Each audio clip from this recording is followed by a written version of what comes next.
I don't know. It's a weird...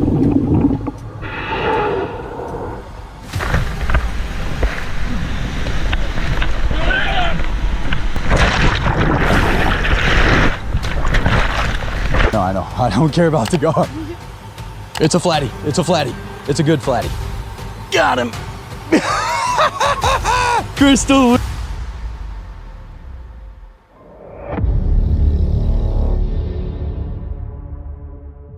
On January 15th, 2023, the YouTube channel Curtis May released one of the most intense kayaking descents ever recorded. For longtime viewers, this channel has never been about polished highlight reels or effortless runs. It documents the raw reality of whitewater kayaking, where every choice carries weight and teamwork often becomes the only barrier between success and catastrophe. Curtis built his reputation by taking on rivers like the Gauley, the Thompson, and Mans Creek. Each run came with danger, but what unfolded in Mexico would eclipse them all. On December 18th, 2022, Curtis and 5 close friends traveled deep into Chiapas to the famed Agua Azul. At the heart of this river sits the Five Kings, a sequence of 5 waterfalls notorious among paddlers. For some, they represent the ultimate challenge. For others, a fatal mistake waiting to happen. That day, the Kings would push them beyond anything they expected. The morning began like countless other expeditions. 6 kayakers, confident and prepared, moving into clear blue water. Spirits were high, but by the time they reached the 3rd king, everything fell apart.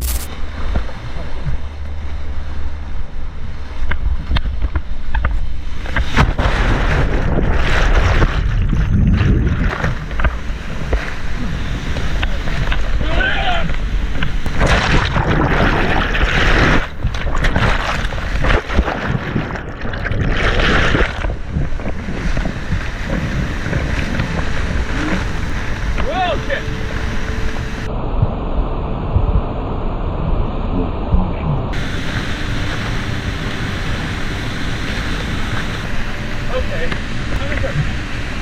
I'm not dead.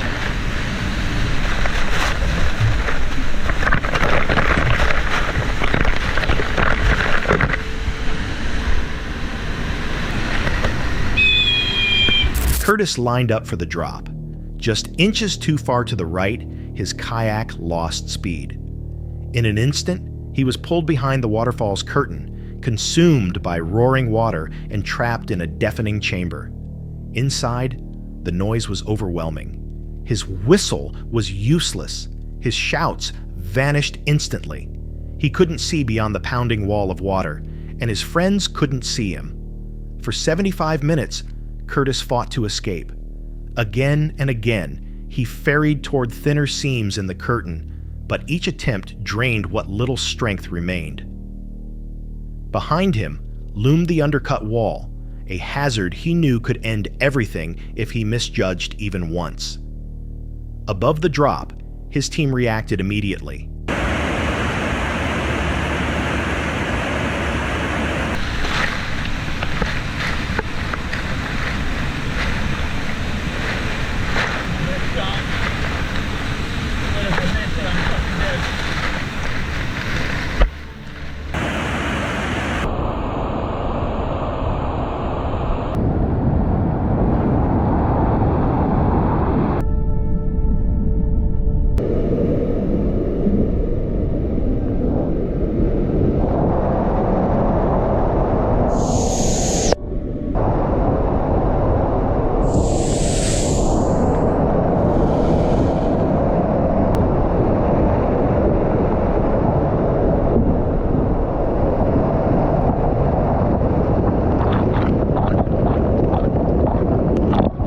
But 5 kayakers were already downstream, below a 60-foot waterfall.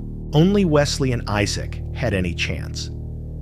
They hauled their boats back upstream, forcing themselves to rerun a 35-foot drop just to reach position. Repeated attempts followed. Kayaks were driven forward. Ropes were thrown. Pure force met relentless water. Nothing worked. Time slipped away. Light faded.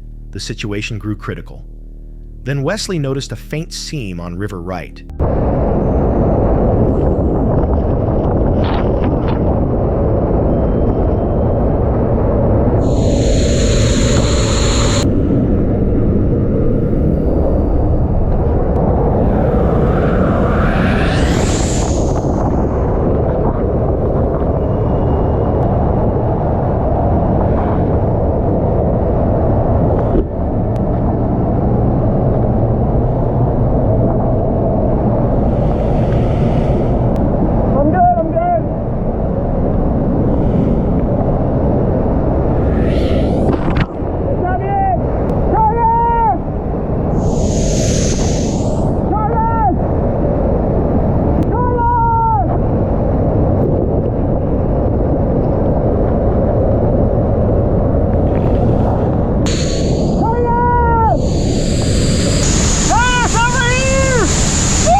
It was narrow, barely passable. Still, he committed. He drove his kayak through and disappeared behind the curtain. For the first time in over an hour, Curtis heard another voice. It was Wesley. The sound cut through the chaos like a lifeline. Exhausted and fading, Curtis felt relief surge. He made one final push, following the voice. Moments later, he saw Wesley nearby. There was still an escape. With everything he had left, Curtis ferried across the crushing current. Wesley signaled with 3 sharp whistle blasts.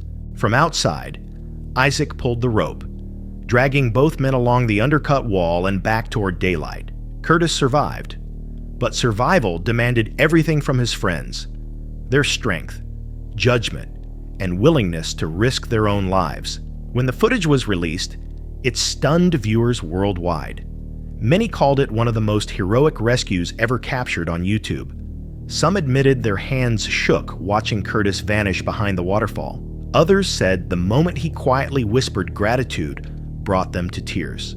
The rescue was praised not just for bravery, but for composure under impossible pressure. Viewers noted that teamwork, patience, and refusal to panic made the difference. Wesley and Isaac were widely described as true heroes, people who moved forward when most would retreat. Others said they had never understood the danger of being trapped behind a waterfall until seeing this. The video exposed how even elite kayakers can face situations where experience alone isn't enough. For many, it felt more intense than fiction because it was real. No script, no second chance, just survival, captured as it happened. Curtis walked away alive because his friends refused to stop. It became a story of brotherhood in its purest form, risking everything for someone you refuse to lose. Beyond the adrenaline, the Agua Azul descent delivered a sobering truth. Even the strongest athletes are only inches from disaster when the river turns against them. Skill matters, preparation matters, but trust in your team can decide everything. Curtis May's channel has always promised unfiltered reality. This time, reality came closer than anyone expected. What began as an ambitious run through the 5 Kings ended as a rescue that will be remembered among paddlers for years.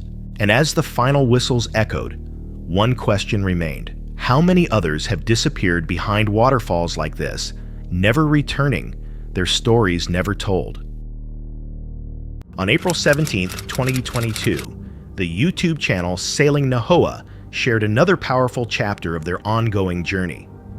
Ben and Ashley, sailing with their 2 young children, had already crossed thousands of miles, trading office routines for a life at sea.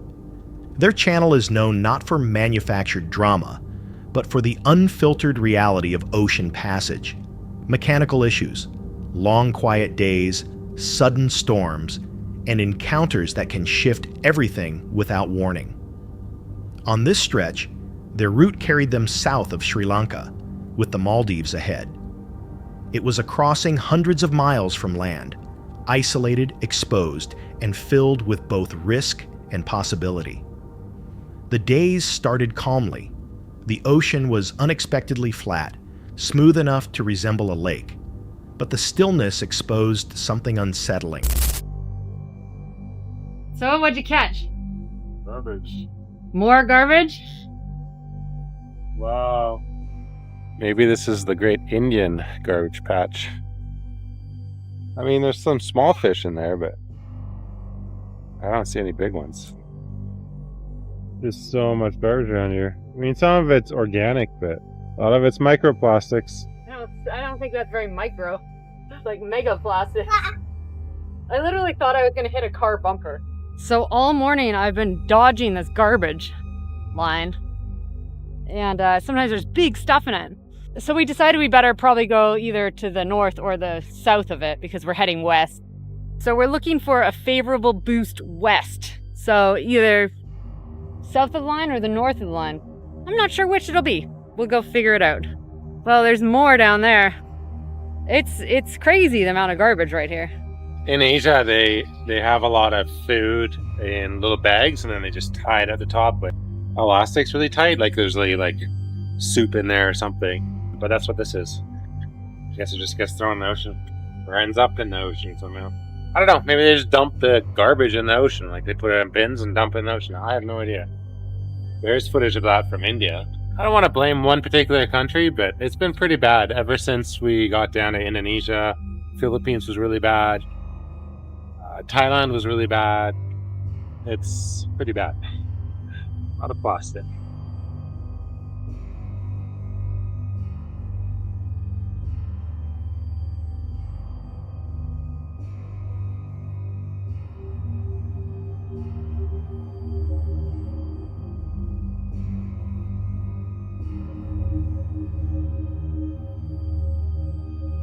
Indonesia. Yep, you can find out where your garbage is from because they write where it's from on it. It's not really hard. It's not a big mystery. Not because he wants to. We've been driving through garbage for days, daytime and nighttime, and we finally caught a plastic bag last night at dusk. I opted not to jump in dark, so now it's the next morning and we're gonna go for a little swim. Clear the bag, fix our speedometer. The little paddle wheel on the speedometer I think is clogged as well. Anyways, we'll have a quick look, get right back to it. Kind of freaky though, because they float like about a meter below the surface, so between 2 and 3 feet below the surface. Kind of weird. I've seen flip-flops. So there's still quite a lot of current here, but we're sideways to it, and so I stopped us before he jumped in, so we should be able to, not get going too fast. But we will probably be doing about a knot, but he's got his good fins on, so hopefully he can keep up to 1 knot. Okay, let me know when you're ready. Just let me know when we're like at 0.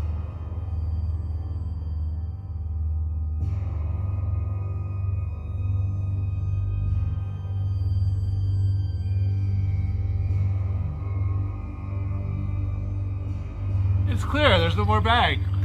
Sweet! Trash extended for miles, plastic bags, bottles, and large debris drifting endlessly. Ben joked about nearly striking a car bumper. Entire lines of waste followed the currents, forcing constant course adjustments. At one point, a plastic bag fouled their speed sensor. Ben shut down the boat and entered the water to clear it. The bag hovered just below the surface, floating at a depth that made it nearly invisible until contact. Wearing fins, he worked quickly, freed the obstruction, and climbed back aboard. The gauge spun again, and Nahoa continued west. The debris never stopped. For days they maneuvered around floating waste, sometimes guessing from labels that it had traveled from Indonesia, the Philippines, and other parts of Asia.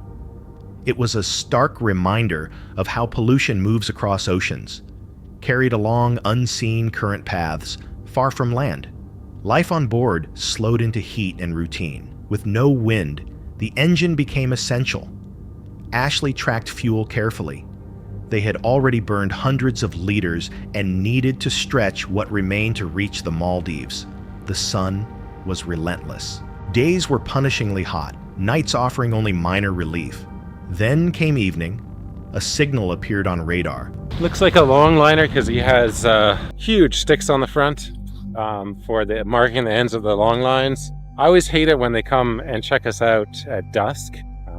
Gives me the EBGBs. I don't know why. I have trust issues, I guess. I just feel very vulnerable out here with my family in the middle of nowhere with no gun on board. We would never have a gun on board, by the way. It's so illegal in some countries, you can like get the death penalty. Oh, we got inked by squid last night. Absolutely everywhere. We're working through our way through the jerry cans. We've put in 3 40 liters on this side and 130 on the other side. Ashley's been doing her fuel calculations and I think we're good for another 7 days. So that should get us there, no problem.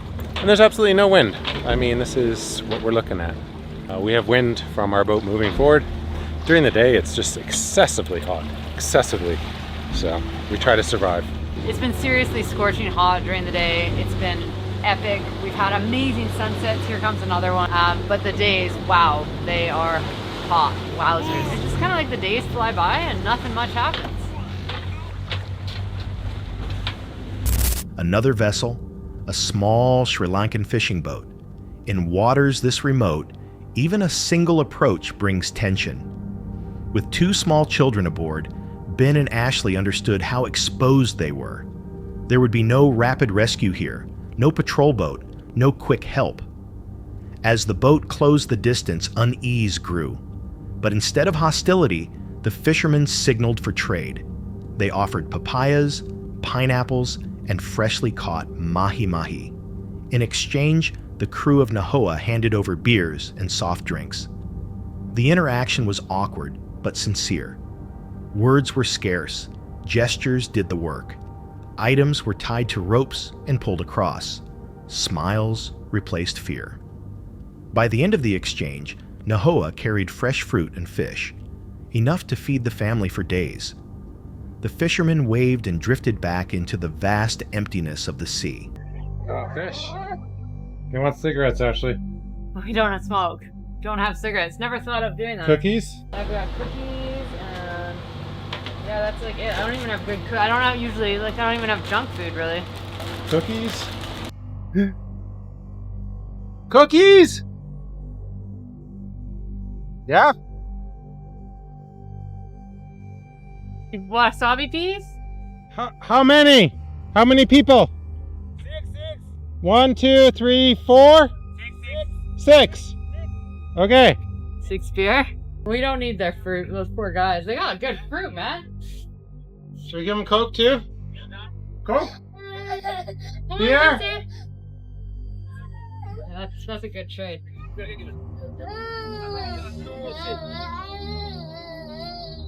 But they also have that big stick sticking off the side. Yeah. The ramrod. This is the one. Hello, baby. Hello, say hi, Willa. Hello, baby. Say hi, Willa. Okay, watch out for the shrouds. Do you think you won't lose it, will you? No. There's no fish in there. It's pineapple and papaya. No fish? You have fish? Yeah. Yeah, okay. You want? Yeah. Oh, please, small people. Say hi to these nice guys. Say hi. Say hi. Whoa, perfect.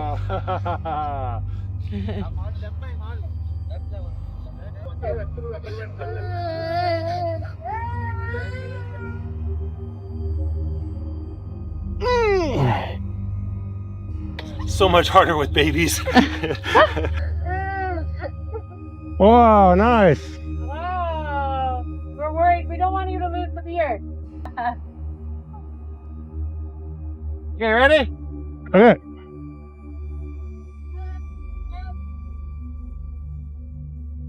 Yeah, thank you.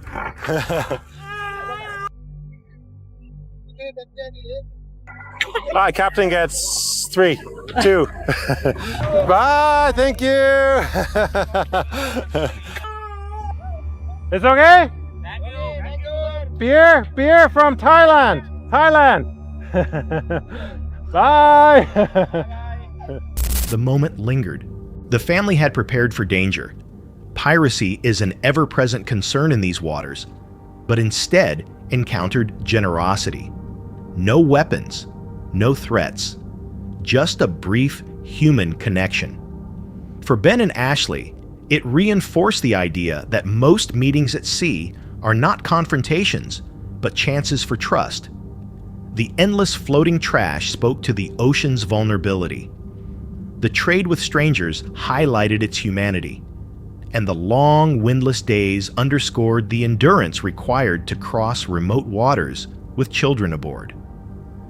When Nahoa turned west again, the sun was sinking, and the boat carried both supplies and a memory that would stay with them.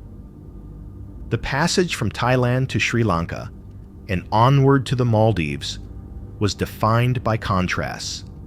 Vast fields of drifting plastic, the isolation of nights far from shore, and unexpected kindness in the middle of the Indian Ocean.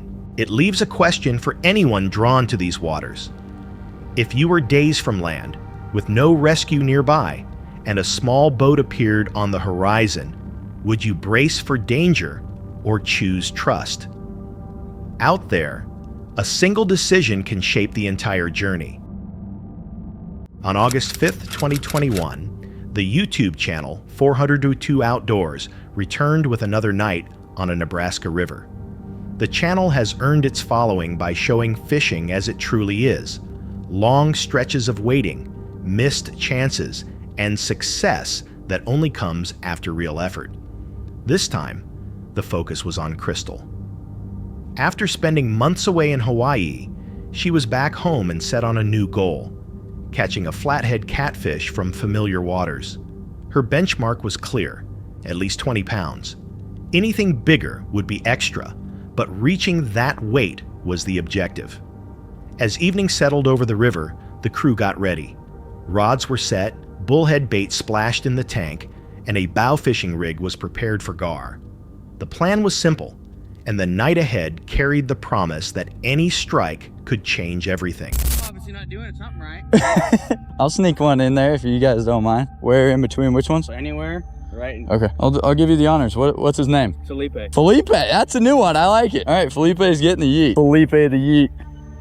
Go to work, Felipe. I might go down here for now and let Felipe do his thing. I don't know, maybe I'll bring one. Let me go see what kind of bullhead. This was my biggest bullhead I had out, so I just didn't want to get him snagged right away. We'll let Felipe chill. All right, well, Crystal, what's his name? Jose. Is this swimming? Oh, yep, he's good. Jose be kicking. All right, we're gonna yeet Jose. Good luck, Jose. Go to work. I just bounced it into a deep hole. Jose might do some good work out here. All right, Jose's in a deep hole. Go to work, Jose. Do me justice. What's this one's name? Okay. Scooby-Doo, right? Oh, maybe. I don't know. I'm not a kid anymore. I don't watch that. No. All right, Thelma's getting the yeet. Go to work, Thelma. All right, Crystal. Richard. All right, come on, Dick. Old Richie boy's gonna get the yeet. Not bad. Richard's in some depth. Is Richard gonna be the one? He's the one. He's the one for you? Oh my God. No, don't say that. All right, on to the next one. Using old Big Bertha right here. This is our biggest bullhead now that the sun's going down. Now that is a look, girl. She's putting on some jeans to go. High-waisted jeans with this wood. She's going on a firewood search up there and she wanted some jeans. So, oh yeah, walk it, girl. Sexy and I know it. All right, go get some wood. The nice gentleman over there told me my clicker was going out and something took it right into a snag. So we're gonna try Big Bertha over here. She's getting some wood. We're gonna do some cooking. Try this up in the deep hole up here. Get that wood, Crystal. This is our biggest bullhead of the night. We're running with Big Bertha. We'll call him Big Bertha. Right where I got snagged last. Awesome. Go to work, Bertha. Don't get snagged. Good luck. The routine began with humor. Each bullhead bait received a name: Felipe, Jose, Richard, and the largest of them all, Big Bertha. The jokes kept spirits high as lines were lowered into deep holes where flatheads are known to hide. Action didn't take long. Clickers sounded, rods bowed, and excitement spread across the boat. But it wasn't the fish they wanted. Gar took over the early hours, ripping into bait, stripping tails, and leaving hooks bare. One bullhead came back nearly shredded. Adjustments followed, with rigs sent deeper to give flatheads a better chance. To break the waiting, Crystal grabbed the bow. She tracked Gar cruising just below the surface, arrows flashing under the lights. She came close enough to nearly stick a carp. Each shot carried tension, a reminder that the night offered more than just patience. Still, the real moment hadn't arrived. Hey, that was close. We're gonna get old Crystal one lathered up on the boat. We're gonna throw him on top of the fire. Y'all are gonna see a gar catch cleaning. Hopefully topped with a big flatty. Okay, hold on. All right, yep. Oh, right above him. Right above him. He's still right here. They're gonna be sitting in here. We should be able to do some gar shooting while waiting for a kitty. So when you're bow fishing, you always aim low when it hits in shallow water here, but when it hits the water, it goes like this. So you try to shoot about 2 inches under them. Yep. Crystal getting hangry? The old cheddar wurst. Chef Crystal up in the house. Let's do it. Crystal and the wieners. She's on cook duty. Probably gonna have to cook them on a stick. We really want to try a gar on the fire too. That's her main objective. Well, that and a flathead. Let's make it happen. Yeah, he's running with it. He was taking it up. Yeah, he's definitely on here. So I'm gonna hand you that. Slowly reel in and then give him like a slight yeet. See the slack coming out? And then swing my way. Yep. Give me yeet. Got it. You got him. Now go slow. Now go slow. See how the line's going out? So I didn't lose the rod. I loosened it way down. So then slowly reel the slack out of it and yeet it just like he did. Now yeet. Got him. Oh, easy, easy, easy. That's a bigger fish. Yeah, I feel him. He's way down here. When he's fighting, don't. Oh my gosh, that's a flathead. That's a flathead. Oh, he just popped off. Keep reeling, keep reeling. Damn, that was a big flathead. That was a flathead. Oh. That was I would assume that was a flathead. That thing was huge. That was insane. That was a big fish, whatever it was. What do you think of the fight? Well, I lost. Fish 1, Crystal 0. That's all right. We'll get one. She's got her hot dogs. We got the gar. Stay tuned. The night's still young. Crystal's gonna lather something up. We're getting something. Let's do the damn thing. It's taking it. It's taking it. Got him. I might get this one. Oh, it's a baby gar. Oh, yeah. Yeet. Well, we got 2 gar for the cook. All right, we're gonna add him to the catch, clean, and cook. Oh. Okay, he just wants to go on the fire. Crystal, your turn. A rod suddenly buried and the call came. It was a flathead. Crystal followed instructions carefully, holding steady and letting the fish run when it surged. The weight was there, then suddenly gone. The hook pulled free, leaving frustration behind. Another heavy run followed, bringing hope again, but the hook had twisted back into itself and failed to set. The mood dipped. For a moment, it felt like the night might slip away without reaching the goal. Then, just as spirits dropped, another rod folded hard. This one was different. The fish tore off line, dragged screaming. Crystal braced herself, guided by calm coaching. Don't reel during the pull, gain line when it slows, keep pressure on. The fight stretched on, minute by minute. Flatheads are built for this, digging deep, surging without warning, demanding strength and focus. At last, a wide head and mottled body surfaced. A heavy flathead catfish, exactly what they'd been chasing all night. In the scramble, the host even buried a hook in his hand, but attention stayed on the fish. Together, they brought it in and secured it. It wasn't a record breaker, but just under 20 pounds it met the mark Crystal had set. Cheers followed, cameras clicked, and the long hours faded for a moment. After photos, the fish was carefully revived, held steady in the current until it kicked free and disappeared back into the Nebraska River. The gar on the fire burned past saving, but it didn't matter. The night had delivered what counted. Keep going. He's taking drag. He's a big fish. Now slow down, slow down. Whenever he pulls, you let him do his thing. He's right out here. It's a big fish, whatever it is. Yep, perfect. You want to keep the rod a little more bowed. Oh, let him go. Yep. He's taking you for a ride. Now reel. So he's gonna do like take runs like that, and then you want to keep the rod bowed. Yep, perfect. You're doing great. He's gonna be right here in a second. Let him go. He's taking you for a ride. Whenever he takes line out, don't reel. He's gonna be right here. There's a gar right there. I know. I don't care about the gar. It's a flatty. It's a good flatty. Keep going. Keep going. Got him. Crystal with a big old flatty. Ow, he hooked me. The hook's in my hand. Oh. Crystal with the flatty. Oh, I'm slipping. I'm slipping. Oh, boy. Uh-oh. Uh-oh. I'm going all the way down. Oh, I'm stuck. Okay, you're going to have to help me up. Look at this big boy. Oh my gosh. Oh, heck yeah. Awesome. We were just about ready to leave. It's like, let's cook some hot dogs. We were actually over there bow fishing. Oh my gosh, that is a good fish right there. That's what, oh my God. You barely had him. Just grab in and you'll feel where you can go way down here. Just go once. Yep, perfect. He's so big. All right, look at that. Was it worth staying the extra couple minutes? Big old flatty. Honestly, for being post-spawn, he's not really banged up. Got one little mark right here, one little mark right here. That's about it.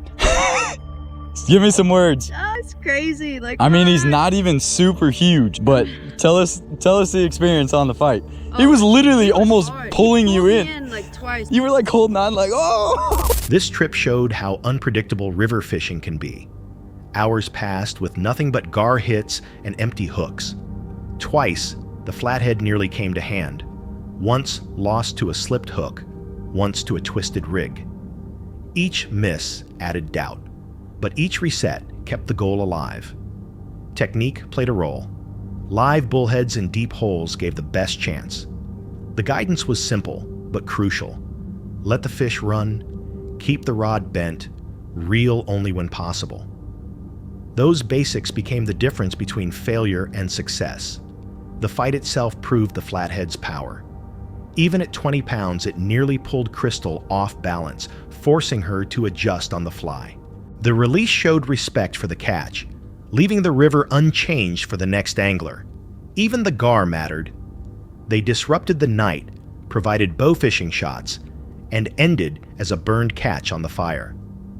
They were part of the rhythm, small frustrations leading to one defining moment. By the end, Crystal had her answer. 20 pounds wasn't just a number. It represented persistence, patience, and staying composed under pressure. The river tested her with missed fish, gar interference, and wasted bait. She stayed the course, and in the final stretch, it delivered the fight she came for.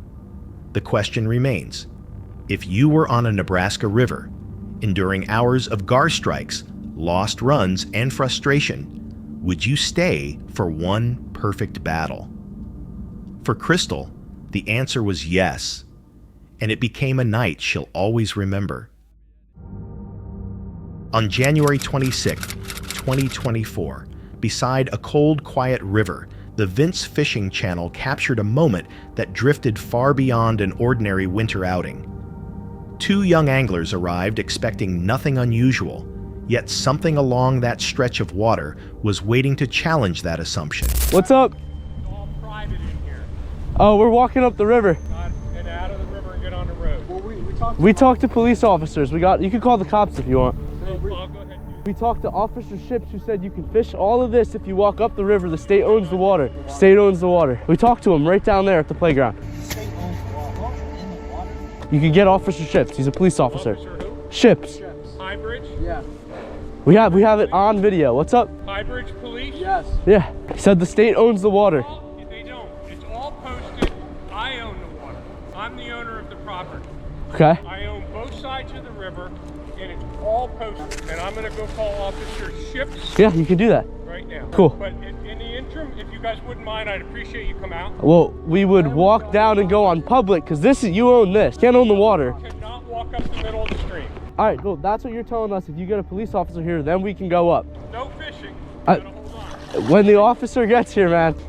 The change began when a voice cut through the stillness, sharp, forceful, and carrying a certainty that clashed with the calm around them. The boys barely had time to process what was happening before the river felt claimed by someone insisting it belonged to him alone. From that point on, the silence began to thin in unsettling ways. And I got a couple of guys trespassing on my property. It's not trespassing. State owns the water. Officer Officerships. This is crazy, guys. It is ridiculous. We're trying to fish. This is state water. That's Do you know how many people sit right there and go up this every day? Do you know you can't own the water? It's water. You can't own water. This is the property. We're not on your property. Okay, the police officer that you're calling right now said the state owns the water. You can't fish in our section of the club. This is a private club. That doesn't make sense. It's right there, and the water flows into your section of the club. So it makes What about the sense. gorge? Do you own the gorge? Above our property in the gorge, that's fine. Sir, it's not we our- own this property on both sides of the river. You cannot access this property. Okay, if you just said you own You both look on sides. Google, I'm not trying to be standing on. difficult. What? Are you What? standing on? In the river. My boots touching it. I'm not touching it. There's so many different ways you can argue this. That's the crazy part. But we'll see what the cop says. If he says we gotta go, we're out of here. Don't worry about Well, that. we're not going to come up on there, though. But we won't walk up this. It's public. The pull off we're at up there. It's public there. We walked It's right not down, public and we didn't touch this. Yeah, we didn't touch walked this. from That's public land, I'll though. give you permission to come out because I'd like to get your... As the dispute grew heavier, the man's frustration escalated into a call to the police. The boys stood by what they had been told earlier, but the uncertainty surrounding them became harder to ignore. With each passing moment, the riverbank seemed to close in on the exchange. Then footsteps approached, signaling the next turn none of them expected. What's up? How are you? I would really appreciate it if you let us walk back. I don't really feel We don't. comfortable coming We're up not here. gonna walk back up here. We're gonna walk where it's public. If you want us to come up to, or we can just talk right here. It's whatever you want. Well, it's private property, so whatever you guys do, you gotta come out of the river. Yeah, well, so basically, to our understanding, I want you to just understand our side of the story. Officer Ships, we have him on video saying that the state owns the water, and if we wanted to fish right here, we could walk up the river. That's what we did. So we didn't go on their property, which is why I'm telling you I don't want to walk here or there, because that's what they own. But we have an officer on video saying, my name's Officer Ships, and we could walk here to there. We've never been kicked out before. If you say we have to leave, we will be out of here. We were told that we were allowed to walk from public property up the river. I got what you're saying. Okay. Okay, and these guys have been here for years. Yeah. Right. They're allowed to have a chain across. This is their private property on both sides. You're not getting a citation. Okay, I just wanted to tell you what we're like. Why? I understand. Yeah. Okay, but it's private property. Okay. So you do have to. Yeah, I told you we'll go if you need us to go, but we're not. Can you guys get out here? I don't. If we have permission to go up You have this. my permission to come up on the property. To All right, cool. Because we're on the pull off up there. There's no problem for me, Yep. okay? To be honest with you, I don't like dealing with this nonsense either, okay? But these guys have a fishing club that have been here for years, and they're super particular about guys being in here. I've never issued anybody summonses. I just know that for years, as long as they say they don't want you in here. I honestly, professionally, don't understand the legality of part of the river being private property. Okay, which is why I don't care how much people yell and scream about it. Lake Solitude. I'm not issuing summonses. Yeah. Like, there's literally a cable that they have across the river further upstream. I'm sure you guys have seen it. Yeah.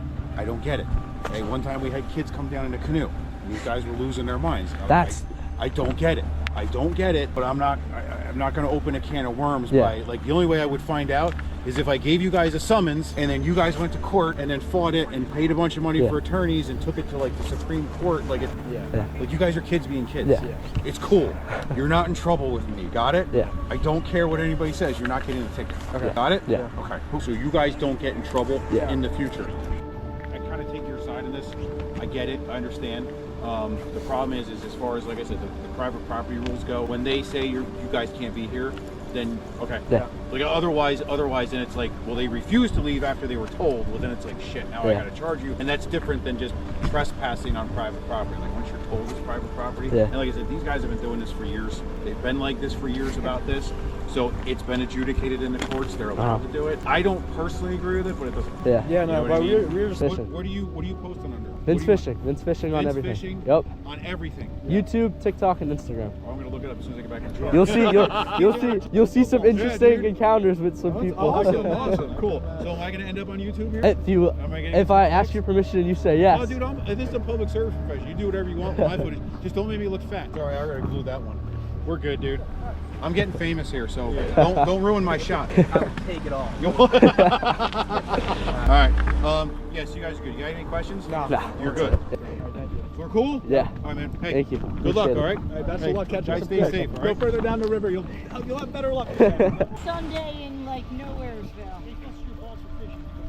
Oh my! Well, and you look. know what? We talked to another officer the other day who said we could walk from the public property in the water to do it. And these two older guys, they came down. They were so mad. But we're all good. The cops, they said they're on our side. So are we. Thank you. Thank you. Have a good one. The officer's arrival didn't ease the tension, it redirected it. Questions were met with unclear explanations, and the truth settled into a gray area neither side seemed able to escape. When the interaction ended, the boys moved away, hoping the moment would remain behind them. But before the day ended, the river delivered one final surprise, bringing their trip to a close on a note no argument could overshadow. Viewers debate whether this was a simple misunderstanding or a glimpse into how fragile ownership becomes when law, memory, and personal belief collide. The lack of clear answers only made the moment feel stranger. If a single claim can alter the entire mood of a river, what else might shift just as easily the next time someone walks upstream? On December 4th, 2021, in the quiet town of Sparta, Tennessee, Jeremy Both Sides of the YouTube channel, Exploring with Nug, revisited a case that had lingered over the community for 21 years. His work centers on finding missing people beneath rivers and lakes, places where answers often sink beyond view. That morning, the water appeared calm, but something long concealed was waiting. And I tell you what, this place is really pretty, very quiet, nobody out here. So we can keep to ourselves, do our thing, and not bother anybody. Let's get the boat in the water, see what we can find. So location number 2 is definitely looking like a bust. I haven't seen anything in the water, and I've been looking for a while. There are some huge balls of bait fish out here, but on the bottom, it's just sand and mud. There's not even any boulders, really. So, I mean, if there was a car out here, it would jump off the screen at me. But let me show you what I'm looking at out here, and then we'll pack up, and then we're gonna head over to spot number 3. See that huge blob right there in the center of the screen? That's a bait ball, or a ball of fish. Small minnows and stuff that swim around. But usually when there's those, there's big fish feeding off of them, but I don't really see any big fish right now. A couple of them pop up on the screen, but nothing really to take home, unless you're gonna eat it. I don't know what I'm talking about. I don't fish. So location number 2, I'm gonna say, is cleared. There's not one vehicle out here. There's really hardly anything even in the water. I mean, there's a few fish and some big old bait balls, but literally everything you're looking at right now is what's here. A whole lot of mud and dirt and the occasional boulder. That means we need to wrap it up one more time, head to location number 3, check it really good. Hopefully we find something there, because today we are striking out and I'm running out of places to search. It's kind of disappointing me, but you know what? We'll keep going, see what happens. This is the last shot, last spot that I know of to hunt. This river looks amazing, so if there is a car out here, there's gonna be no problem finding it and diving on it. But we're running out of daylight, so let's get out here and see what we can find. All right, fly that back some, see what we can find.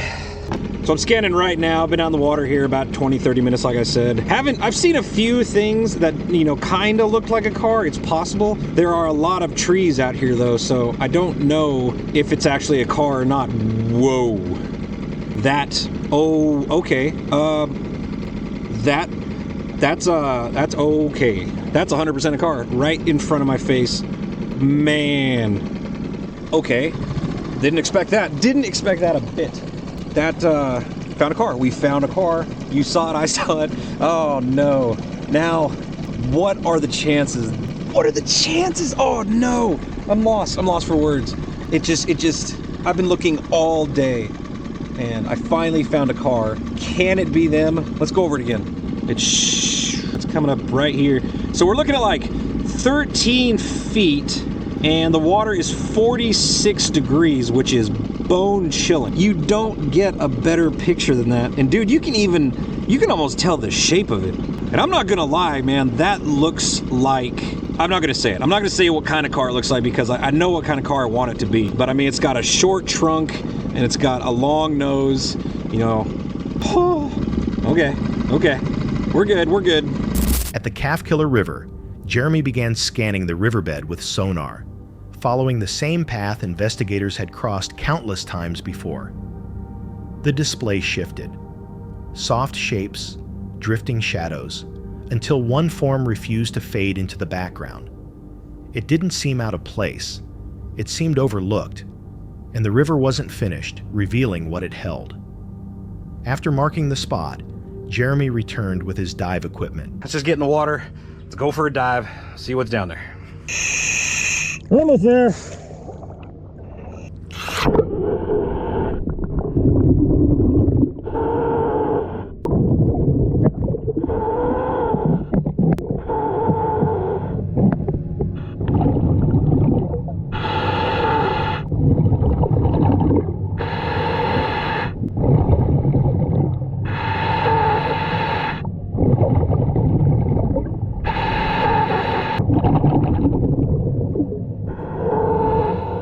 What is missing?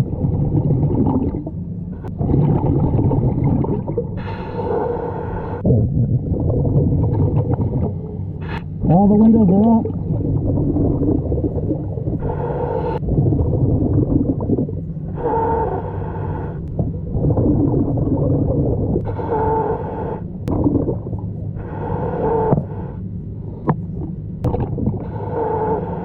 It's a Pontiac.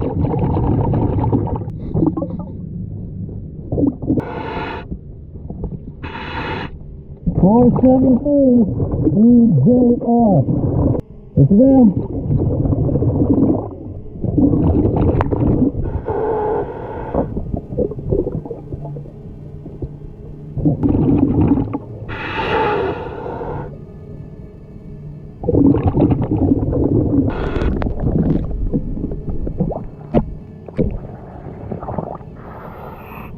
They're coming home. They're coming home. I'm lost. I'm lost for words. I'm so glad I could find them. I'm so sad that that's where they ended up. And I can't believe it's been over 20 years they've been sitting there waiting for someone to find them, and I'm glad I did. I don't know. It's a weird mix of emotions. I can't even explain it. And but you know what? This isn't about me. This is about getting them home, and we're gonna do that today. So let's start making phone calls. Let's get people down here. Let's get them out of the water. It's time. The cold water dulled every sound as he descended toward the shape below. What he located matched the measurements investigators had discussed for decades. Silent, intact, and resting just beneath visibility. Even the smallest detail he observed confirmed what many had long feared. Still, the surface held a moment no one could fully prepare for. How you doing? First things first, brother. Oh yeah? This is amazing, man. We've been looking for these two kids forever. Yes. Let me see this license plate. Oh my God. Calling dispatch right now to run this tag. Okay. And they've been here the whole time, right down in there. That's crazy. That happened. How deep is that? I was like 10 feet. I need you to run a tag for me. And this is big. When you're ready. 473 Echo John Robert. Is that the Fosters? Okay, we found the car. Start a car for me right here, right now, okay? This is the Explorer with a nook.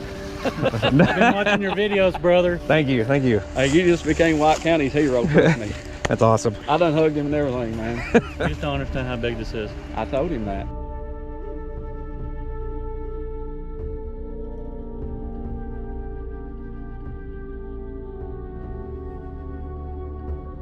Hey, she getting around, also getting.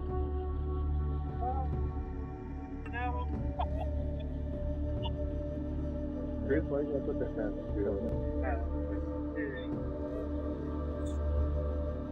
What? Go over here all the way. Yeah. Just got me coming down the hill. All right, hold up.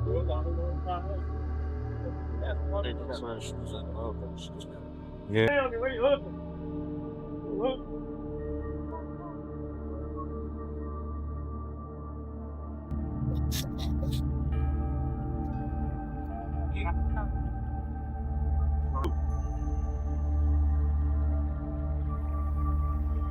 There it goes. Aaron and Jeremy. Been missing over 20 years. They're going home. When recovery crews arrived, the river finally released what it had kept hidden. The vehicle rose slowly from the water, layered with years of silt, yet unmistakable in shape. It was the Pontiac Grand Am, the one missing since Aaron Foster and Jeremy Bechtel disappeared in 2000. Jeremy notified the sheriff, and confirmation followed. 21 years of uncertainty collapsed into a single, undeniable truth. There was nothing left for the river to conceal. Some viewers pointed out how families had driven past this location for years, unaware the answer lay only feet away. Others noted how someone can vanish beneath shallow water without a trace, raising uneasy questions about how many mysteries remain unseen. If a missing car could sit untouched beneath a familiar river for 2 decades, how many other stories remain just out of sight, close enough to pass each day, yet hidden long enough to be forgotten? On May 4th, 2021, along a secluded river, accessible only by a long hike upstream, the anglers behind the One Rod, One Reel fishing channel set out to pursue trout as they always had.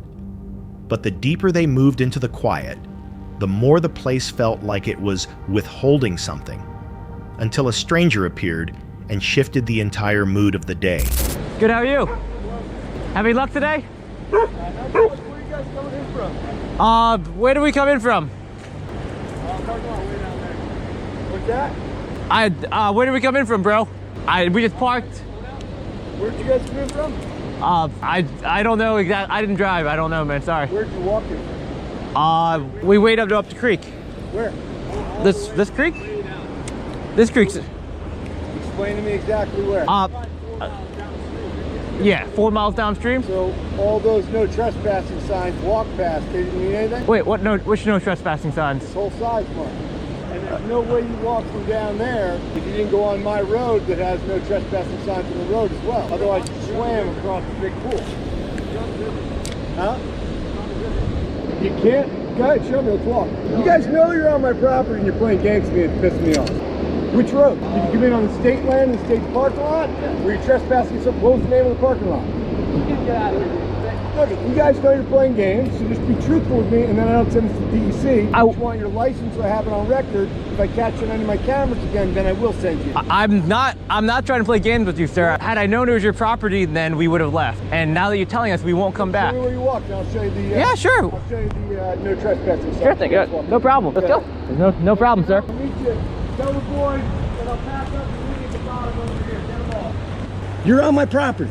I can have you arrested for being on my property. And you're playing a game with me, which you shouldn't be doing. If you just answered me honestly from the beginning, when I simply asked you, where did you park? Why do I want to tell you where I parked? We were honest. When you're standing on my property, and then you're hiking up into my property. That's not along the river. And for the record, I own to the midpoint of the river. You're walking up onto my road, and you can get that all in your little recording right there, as I'm doing as well. If you're on somebody else's property, just be polite. And I would say, hey guys, you're on my property. That's fair. It's public. All right, we're about to go, bro. I mean, we're cool. So we're not going to come back here, and we apologize. You can. Just look at the maps. Okay. You're crystal clear where you are. Gotcha. But you're standing, obviously. Yeah. I apologize. You were scaring me a little bit. You're scaring me too. I'm out here with my family, and I got my boys up there, and you guys are on my property. And I apologize now that we know there's your property. I'm very, very, very sorry. But you knew it was my property when you went out. Because if you got to this point, unless you swam, there's no way, and you and I both know it. All you had to do was be honest in the beginning. I would have given you a hard time. Because I got kids a little bit older than you. And I understand the mentality. It's okay if you cut a corner every once in a while, but if you're on somebody's property, it's perfectly fair for me to ask for your information. And you know you didn't walk down along the river to get to this point, correct? Yes or no? So, for you to do it, you had to walk up past my neighbor's houses up over there. So, sir, just go let ahead. Walk. I'll just walk with you. Okay, you can walk with. I'll just let you know. 95% we walked across the river. The other 5% we never saw a single house. Just let you know. Oh yeah. There's no way down here. It's a 50-foot drop. Yeah, there's no way we scaled it. Exactly. So then you're up at my neighbor's house. Okay. Oh, we did not see any house, but yeah, we can go ahead and go. And where you entered on the other side, there's a no trespassing sign right there. I put up 4 of them. And do be careful, it is a bit slippery on these rocks. Thank you. Go, hey. Hey, go. After miles spent wading through the water, they reached the falls and settled into the river's rhythm. It should have been peaceful, yet calm places have a way of changing without warning. A man soon approached, angry, confrontational, convinced they had stepped onto his property. His voice grew sharper with every response, turning a routine outing into something tense and uncertain. All right, guys, so that was a bit of a mess. We're gonna try to break it down here, but basically that guy claims that we walked across the driveway through a gate to get down there, which we did nothing of the sort. We parked in a public parking lot, completely public. And because I know some of you guys are gonna be asking, public parking lot, and here's the sign. There is nothing here that's posted. As you can see, the sign is, I guess, blocked out for whatever reason. The only thing that's interesting is it does appear that people have been using it for some shooting practice. And we walked either down by the bank, or we went full send and hiked up mountains and stuff, and we're on this trail right here where it's literally marked. It's literally a marked trail. Totally public here. And the area that we went through, we were wading up the river the entire time, and we just happened to scale a cliff and continue onward. Yeah. And once we got up to him, there were posted signs on the land, but we were fishing the river. So honestly, it parked in a public lot. We were fishing a public river. We waded up the river. It seemed a little illegitimate. That's why I wasn't willing to give that guy any information. It's just, he came across a little bit aggressive. He was scaring me a little bit. And my idea, my first instinct was, all right, pretty much. Right here, guys, we are literally about to reach Sky's car on this trail, which that guy is claiming he owns this trail. I guess he put that there. I guess that's owned by this blurred out company right here. It's actually a state. It's actually a state, isn't it? It is. As the exchange continued, his claims became increasingly difficult to make sense of. Only after they left did clarity emerge. A public trail, visible markers, all directly contradicting his insistence that the land was private. The discovery ended the confrontation, but not the unease it left behind. Viewers questioned why the man acted with such force, especially when signage clearly showed public access. Some believed he was guarding a hidden fishing spot. Others felt the tension hinted at something beyond a simple dispute over property. If the river was public, why insist it wasn't? And what made him so determined to keep people away from that stretch of water? That's it for tonight. Which moment creeped you out the most? Drop it in the comments. Have your own story? Share it with us, and stay tuned. The next one is even darker.